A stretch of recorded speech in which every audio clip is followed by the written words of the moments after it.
भारत की सेना दुनिया की कई देशों के साथ जॉइंट मिलिट्री एक्सरसाइज करती है, लेकिन आम लोगों को अक्सर इनके नाम आपस में गड़बड़ लगने लगते हैं।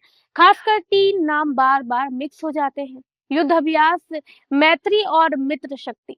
वजह ये नहीं है कि लोग केयरलेस हैं, बल्कि वजह ये है कि हमें कभी सिस्टमैटिकली समझाया ही नहीं जाता कि ये एक्सरसाइजेस होती क्या है, क्यों होती हैं और आखिर अलग-अलग नाम रखने की जरूरत क्यों पड़ी। नमस्कार, मैं हूँ कृति मिश्रा और आप देख रहे हैं इंडियन न्यूज टेबल। तो चलिए बिल्कुल बेसिक से शुरू करते हैं। सबसे पहले समझते हैं कि मिलिट्री एक्सरसाइजेस का मतलब क्या होता है। मिलिट्री एक्सरसाइज यानी सेना की प्रैक्टिस। जैसे एग्जाम से पहले मॉक टेस्ट दिया जाता है ना, वैसे ही युद्ध से पहले सेना रिहर्सल करती है। फर्क बस इतना होता है कि यहाँ पर असली हथियार, हेलीकॉप्टर्स, मैप, रेडियोज और रियल लाइफ जैसे सिचुएशंस होते हैं। सोल्जर्स को बार बार प्रैक्टिस इसलिए करवाई जाती है ताकि जब कभी असली हालात आए, चाहे आतंकवादी हमला हो, बॉर्डर टेंशन हो या इंटरनेशनल मिशन, तो पैनिक ना हो, कंफ्यूजन ना हो और हर सोल्जर जानता हो कि उसे क्या करना है। जब हम जॉइंट मिलिट्री एक्सरसाइज कहते हैं तो इसका मतलब होता है कि दो या उससे ज्यादा देशों की सेनाएं मिलकर प्रैक्टिस कर रही हैं। यानी अलग अलग देशों की सेनाएं एक ही मैदान में, एक ही सिनेरियो में, एक ही मिशन के लिए साथ काम करते हैं। इसमें सिर्फ फायरिंग या फाइटिंग नहीं सिखाई जाती है, बल्कि एक दूसरे की language handle, signals, radio communication, weapons handling, planning और कमांड सिस्टम को भी समझना उतना ही जरूरी होता है। इसे ऐसे समझिए जैसे अलग अलग देशों की गेमिंग टीम्स एक ही लॉबी में आकर के स्क्वाड बनाए।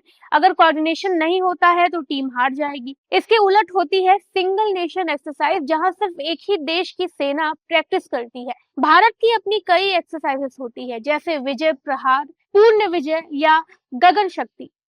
इनमें कोई फॉरेन आर्मी शामिल नहीं होती है। इनका मकसद होता है अपनी ताकत, अपनी कमजोरी और अपने रेडनेस को टेस्ट करना, यानी सेल्फ चेक कि अगर युद्ध हुआ आज तो हम कितने प्रिपेयर्ड हैं उसके लिए। अब एक्सरसाइजेस को समझने का एक और इम्पोर्टेंट तरीका है बाइलेटरल और मल्टीलेटरल। बाइलेटरल का मतलब होता है सिर्फ दो देश। जब भारत और अमेरिका, भारत और थाईलैंड या भारत और श्रीलंका मिलकर प्रैक्टिस करते हैं तो उसे बाइलेटरल जॉइंट एक्सरसाइज कहते हैं। युद्ध अभ्यास, मैत्री और मित्र शक्ति तीनों इसी कैटेगरी में आते हैं। दूसरी तरफ मल्टीलेटरल एक्सरसाइज होती है जिसमें तीन या उससे ज्यादा देश शामिल होते हैं, जैसे मालाबार नेवल एक्सरसाइज, जहां भारत, अमेरिका, जापान और ऑस्ट्रेलिया साथ आते हैं। यहाँ सिर्फ मिलिट्री कोऑर्डिनेशन नहीं बल्कि डिप्लोमेसी भी उतनी ही जरूरी होती है, क्योंकि कई देशों की सेनाओं को एक साथ काम करना होता है। अब यहाँ ज्वाइंट शब्द को लेकर एक और कंफ्यूजन होती है। कभी कभी ज्वाइंट का मतलब ये भी होता है कि एक ही देश की आर्मी, नेवी और एयरफोर्स मिलकर एक्सरसाइज करती हैं। इसे ट्राई सर्विस एक्सरसाइज कहा जाता है, यानी जमीन, हवा और समुद्र तीनों फोर्सेस एक साथ प्रैक्टिस करती हैं कि रियल वॉर में कोऑर्डिनेशन कैसी होगी। ये जॉइंट है लेकिन इंटरनेशनल नहीं है, ये याद रखिएगा। अब इस सारी थ्योरी को युद्ध अभ्यास से जोड़कर समझते हैं। युद्ध अभ्यास एक बायलैटरल जॉइंट आर्मी एक्सरसाइज है, यानी भारत और अमेरिका की आर्मी टू आर्मी प्रैक्टिस। इसमें नेवी और एयरफोर्स मेन रोल में नहीं होते हैं, लेकिन कोऑर्डिनेशन की अंडरस्टैंडिंग डेवलप हो जाती है। सबसे इम्पोर्टेंट बात यह है कि इसमें कोई टीचर स्टूडेंट वाला रिश्ता भी नहीं होता है। ना अमेरिका बॉस है, ना ही भारत ट्रेनी है। दोनों कंट्रीज बराबरी से प्लानिंग करते हैं, बराबरी से रोल डिसाइड करते हैं और बराबरी से ऑपरेशंस एक्सिक्यूट करते हैं।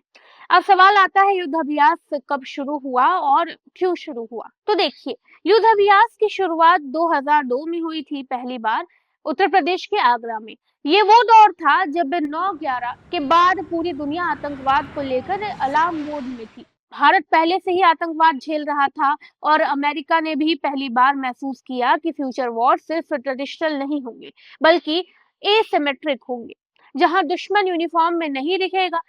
तभी दोनों देशों ने सोचा कि अगर कभी फ्यूचर में साथ काम करना पड़ा तो पहले साथ प्रैक्टिस करना जरूरी है। यही से युद्ध अभ्यास की नींव पड़ी। युद्ध अभ्यास हर साल होती है।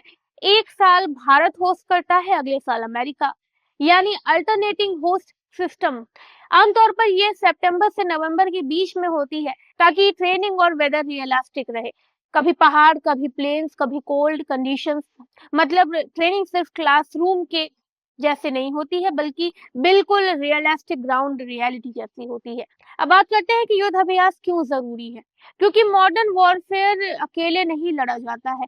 आज वॉर से कोalitions में लड़े जाते हैं। अगर कल इंडिया और यूएसए को किसी UN mission, counter terror operation या ह्यूमैनिटेरियन क्राइसिस के साथ काम करना पड़ा तो सोल्जर्स को पहले से एक दूसरे की वर्किंग स्टाइल पता होनी चाहिए। युद्ध अभ्यास से उसी इंटरक्रेडिबिलिटी को बिल्ड करता है ताकि रियल ऑपरेशंस में टाइम वेस्ट ना हो। अब मैत्री की बात करें तो मैत्री भारत और थाईलैंड की सेनाओं के बीच जॉइंट एक्सरसाइज है। ये भी बायलैटरल है और रेगुलर इंटरवल्स पर होती है।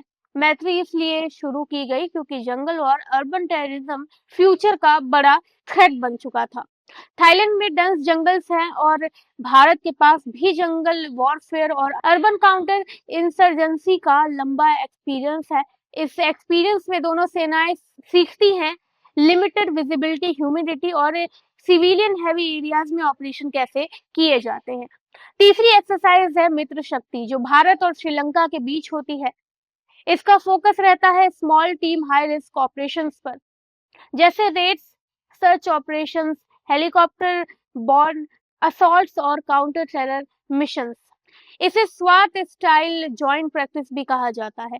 ये एक्सरसाइज इसलिए जरूरी है क्योंकि मॉडर्न कॉन्फ्लिक्ट्स में लार्ज आर्मीज से ज्यादा डिसिसिव रोल स्मॉल, फास्ट और हाईली ट्रेन्ड टीम्स निभाती हैं। अब आखिरी सवाल ये है कि सारी एक्सरसाइजेस ओवरऑल क्यों जरूरी है। पहला रीजन है रियल वॉर से पहले रियल प्रैक्टिस। दूसरा, डिफरेंट कंट्रीज की सेनाओं के बीच ट्रस्ट बिल्ड करना। तीसरा, एक्सपीरियंस और टेक्नोलॉजी का एक्सचेंज करना। भारत बैटलफील्ड एक्सपीरियंस लाता है, mountain terrorism, peace keeping. America technology लाता है, drones, advance communication, electric warfare. और जॉइंट एक्सरसाइजेस इन दोनों को जोड़ देती हैं। आसान शब्दों में कहें तो ये एक्सरसाइजेस सिर्फ ट्रेनिंग नहीं है बल्कि फ्यूचर सिक्योरिटी की इंश्योरेंस है। ये दिखाती है कि भारत अकेला नहीं है बल्कि ग्लोबल सिक्योरिटी सिस्टम का एक्टिव हिस्सा है। अब आप इस एक्सरसाइजेस के बारे में वाकिफ थे, और अगर नहीं तो ये वीडियो देखकर आपको कैसा लगा, ये इन्फॉर्मेशन लेकर आपको कैसा लगा, अपनी राय कमेंट सेक्शन में जरूर बताइएगा। Thank you.